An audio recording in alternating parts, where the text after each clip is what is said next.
Welcome back, everybody. Today we're doing an accuracy test here at the CZ Evo Scorpion. Just an accuracy test. No other fancy video will be shot. So we have a target downrange at 50 yards. The reason we chose 50 yards is because of the wind. Ironically, it's very calm right now. It's been pretty steady winds all day long, and I didn't want it to push the 9mm around too much out there at 100 yards. So we went with 50, so we'll double it for shot group size, if you will. On the rifle, we have the primary arms ACSS scope 1x6, and it's sitting in a American Defense Manufacturing Recon Mount. So in the rifle right now, we also have, there's the wind. In the rifle right now, we actually have 115 grain Minuteman Munitions, and we have a couple other loads that we're going to shoot through it and see what kind of accuracy we can get. Let's do it.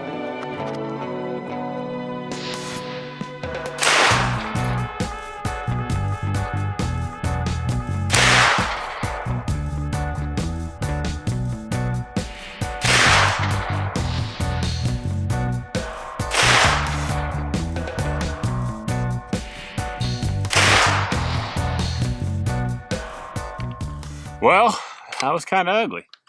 No getting around that. Next up, we have the 135 grain flex lock critical defense ammo. Just to give you guys an idea while you're looking at this, those squares on that target down there are 2-inch squares. So that'll give you a rough size idea of what you're looking at throughout this until we go up there and actually measure it. Honestly, that group's so bad, I don't know if I'll be able to even measure it once we get more rounds on there. Hopefully these ones will tighten up. Could just be that this thing doesn't like 115 grain ammo. It's entirely possible.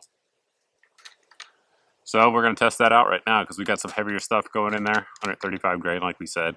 This is the standard pressure, not the plus P.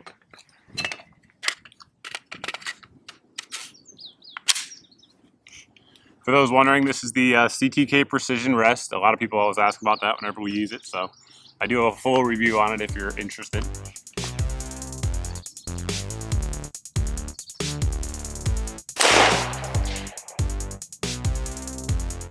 One thing I'll tell you, when you just shoot the rifle at steel, you know, at like 25 yards and in, you never notice the trigger is creepy, man.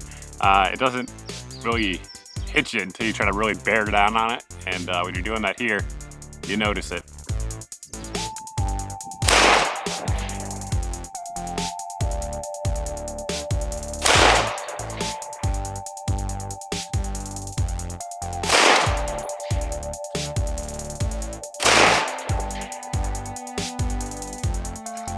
All right, I'm gonna go check those groups out, lay down a fresh piece because we got another load coming up, but I just don't want to clutter the target up too much, so let's go do that.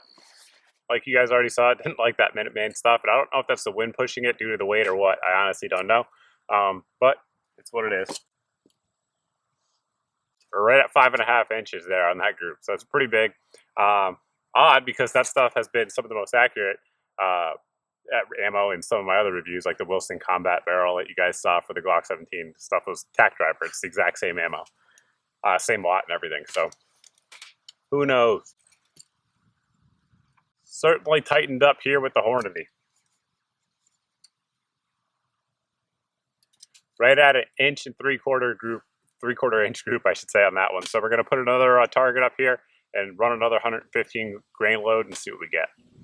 The last load that we're going to shoot here is just the Federal Whitebox stuff, 115 grain ammo. This stuff has been around a long time. This used to be the a lot of federal departments' defensive ammo for a long time. Jacket hollow point stuff, and it is XM9001 for those wondering.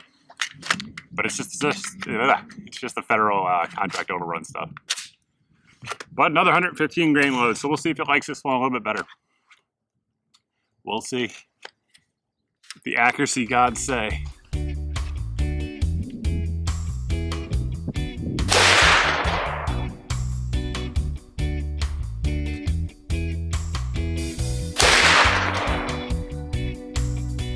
All right. We're gonna start this one over with different hold points, but you guys can see that's hitting high, which is crazy. Point of impact shift is dramatic. So, I mean, I'm doing the same hold as I was with that earlier Minuteman stuff. And I mean, it's shifting. That's a good 8-inch shift.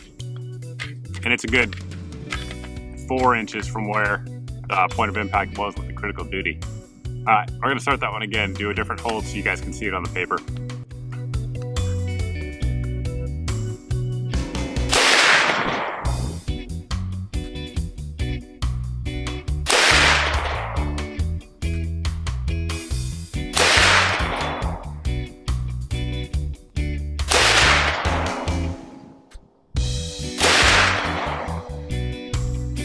Let's go see. We learned a few different things in this test, which is why I always advocate testing your rifle with a particular load, because every gun is different. What you see here in mine may not be the case with yours, but we certainly saw that this one does not like 115 grain loads, regardless of the manufacturer, because this one is known for being very accurate ammo.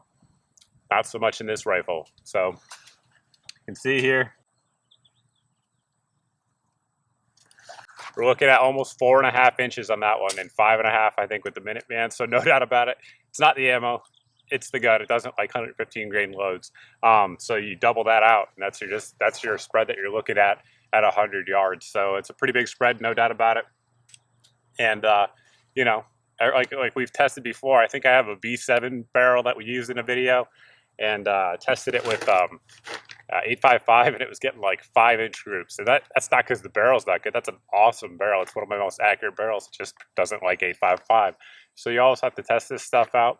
Hopefully those of you guys who are considering looking at one of these, or already have one and looking for a good load, you know that Hornady critical duty stuff certainly shoots well in it. That you're talking about, what, a full 4 MOA group. It's not too bad, especially considering the conditions out here today. If you guys have any questions at all about the test, by all means, you can post below in the comments section. You can also post over at my Facebook page as always. But thanks for watching, guys. Hopefully we didn't bore you too much. Thanks for subscribing. If you haven't subscribed yet, please go ahead and do so. Also share the video with your friends if you think they'd like it. But that's about it, guys. Hope to see you in the next video.